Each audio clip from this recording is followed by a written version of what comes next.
When all else fails, send in the dudes.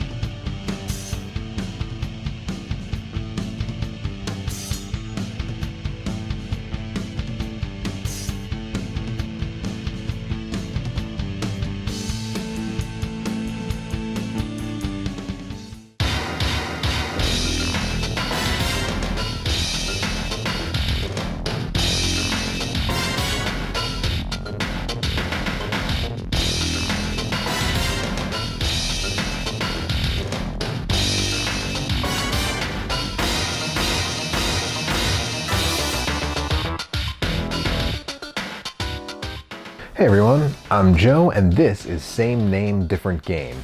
You know, it's been a while since I've done something really, truly offbeat on this show. Then I figured, why not do something a little breezy and weird in between Halloween and Christmas? This is how I arrived at Two Crude Dudes, aka Crude Buster. So let's get started with a little history. Data East is an odd company, one of the B-tier developers of the early days of gaming. In those days, they had a couple of popular games, most notably Burger Time, but weren't ever able to establish a serious string of hits like the heavy hitters of the era. Still, the developers' games are remembered fondly by many. They produced a lot of arcade games and ports of those games to consoles throughout the 80s and into the 90s, including titles like Karate Champ, Karnov, and Bad Dudes. They also had a pinball division from the late 80s to the early 90s that may have had a better batting average than their video game division. In fact, Data East's pinball division was purchased from Stern. Then it was sold to SEGA in the 90s, who later, wait for it, sold it back to the Stern family. And it still exists today as one of the very few companies still making pinball machines. But that's a different story. As the era of the arcade came to a close in the 90s, Data East simply couldn't keep up with other, more successful companies, and the last game they had a hand in to see release was Zombie Revenge, co-developed and published by SEGA, which hit the US in November of 1999. They never made another game and declared bankruptcy in 2003. Their IP has since been scattered to at least 4 different companies. One of Data East's moderate hits, Bad Dudes, did well enough to attract a following. While it wasn't the success that Burger Time was, it was enough of a success to merit a spiritual sequel. The game in question? Crude Buster, known in some markets as Too Crude. Released in 1990 with the most late 80s title screen ever conceived, this game sees a post-apocalyptic New York under the rule of a criminal enterprise known as Big Valley. The government pays 2 big burly punk rock dudes to take the city back from them. As these dudes, you punch, kick, and throw your way across New York.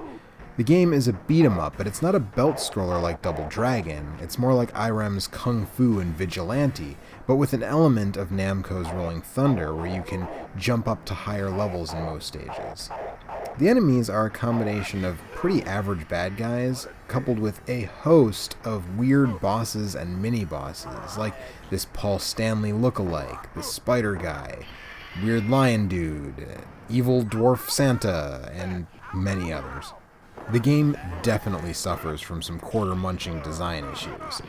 It's possible to get killed very quickly in some situations because while you do get invincibility frames, they don't seem to kick in while an enemy is hitting you many times in a short period.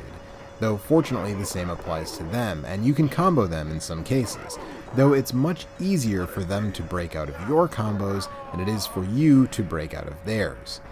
Also, some bosses and sub-bosses have attacks that can kill you in 1 or 2 hits. Fortunately, you have weapons to help you. You can throw traffic signals, barrels, signs, girders, and even cars at your enemies. I told you these dudes were burly. Plus, you can pick up smaller pipes and signposts and beat your enemies with them instead of throwing them. The only problem here is that these are few and far between in the later stages where they would offer the most help. Ultimately, the game is balanced in favor of the enemies, but if you're playing it these days, either on the Data East Arcade Classics collection for the Wii, which is how I played it, or through MAME, you really don't need to worry because you're not pumping in quarter after quarter after quarter. The game was eventually ported in 1992 to the SEGA Genesis. The port was done by Data East themselves with programming assistance from Opera House. You remember Opera House, we talked about them once before. In fact, it was the last time we discussed a Data East arcade to Genesis translation, Captain America and the Avengers. While the Japanese Mega Drive version keeps the same name as the arcade game, Crude Buster, the American and European ports were given the name Two Crude Dudes. This port is clearly going for an arcade experience at home, but it does change a few things, and not always for the better. The first thing you're likely to notice is that now, when you throw an object that flies straight ahead, it goes over most enemies' heads. I'm not sure how they could screw up something like this, but if you don't crouch before throwing many objects, you may as well not even bother, because those objects will miss the majority of your enemies. Another thing you'll notice early on is that you can no longer effectively combo enemies, because when you hit them, they go flying back and they get invincibility frames immediately. You still have the combo moves if you hammer on the attack button repeatedly, but the vast majority of enemies are going to be unaffected by it. These are pretty basic play mechanics. It's sort of amazing how badly botched they are. Did nobody playtest this game? It came out 2 full years after the arcade version. You would think there would be no call to rush it, but it feels, well, rushed. But there are a couple of good changes too. First, in the arcade, you'll only get health back at the end of a stage. Your character is shown punching a soda machine and drinking a soda. But in the Genesis version, those same machines can now be found in stages. Attacking them causes them to drop sodas, and if you drink them, you recover health. Bizarrely, this also leads to those scenes between stages now being bonus games, where you have to beat up the soda machine yourself and drink the sodas to regain your health, which is kind of a nice touch, but also utterly pointless. Also, whether by design or due to technical limitations, you generally aren't as overrun with enemies in the Genesis version, making the game a bit easier. The bosses are also less aggressive in many cases, making them eat up fewer lives. However, this is all undone by the Genesis version only allowing you 3 continues at the maximum.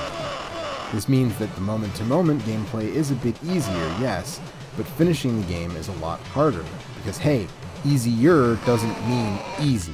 And once you lose all your lives on the last continue, it's back to the beginning.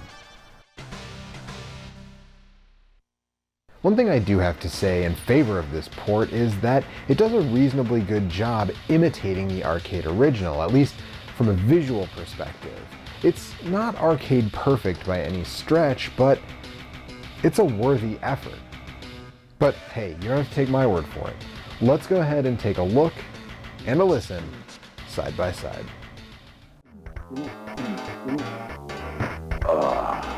Let's fight! Jingle bells, jingle bells.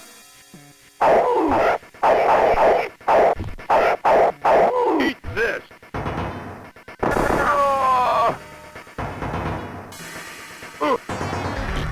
What a day! What a day! What a day!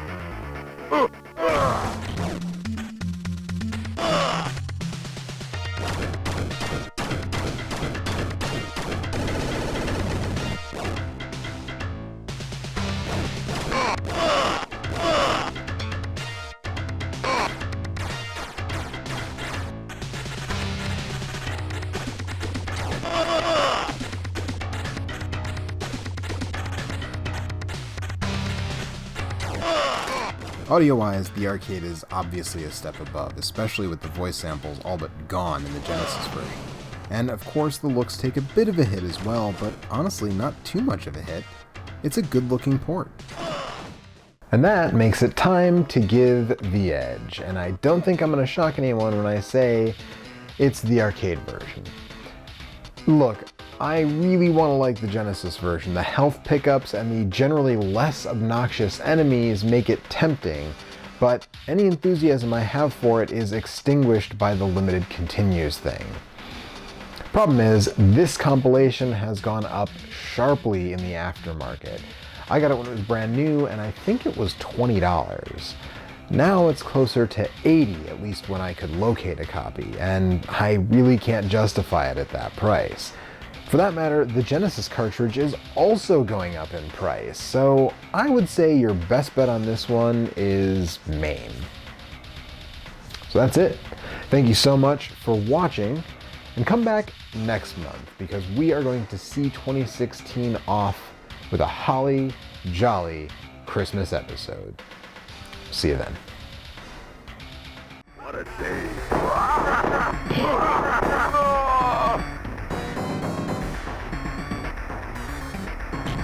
What a day.